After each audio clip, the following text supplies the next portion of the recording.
Kalau kalian tanya pun ya, nggak akan ada analis yang prediksi bahwa dropnya akan sejauh ini ya.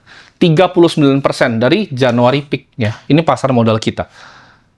Memang akan ada force major seperti ini ya. Hal-hal yang kita nggak bisa kontrol. Kenapa? Karena pada saat gue syuting ini rupiah 1800. Gitu.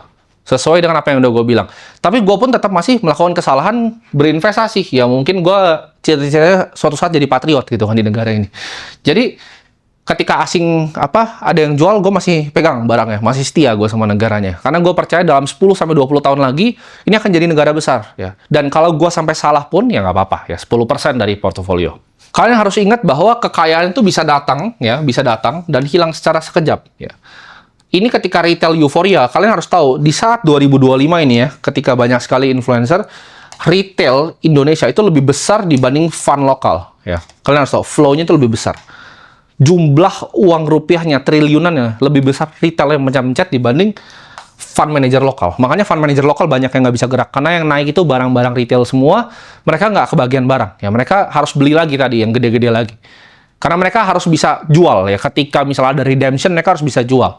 Sedangkan orang-orang retail ini mereka beli. Tapi gue bilang, kekayaan itu kadang semu. Ya, jadi naik, lalu hilang. Penting kita untuk memiliki humility ya. Kita ngerti market, kita jadi orang yang lebih humble untuk belajar gitu bahwa waktu sama ya, ketika Oktober gue juga mengalami hal yang sama. Ketika Oktober 2025 Bitcoin 120.000, kalian bayangin dengan jumlah presentasi gue sekitar tadi berarti 70% gitu kan di Bitcoin. Rasanya seperti apa? Gue rasa seperti orang paling pintar di dunia gitu. Walaupun gue bilang ke semua orang ini peak, tetap aja egonya tuh nggak bisa untuk mau nge-trim itu susah gitu. Karena gue ngerasa gue stuck di bias gue, yaitu gue sangat percaya dengan asetnya. Jadi penting untuk kita nggak cuma punya kepintaran ya, tapi di investasi itu sebagai seorang investor, kita harus punya karakter juga. Kita harus punya karakter, kita harus juga punya kerendahan hati.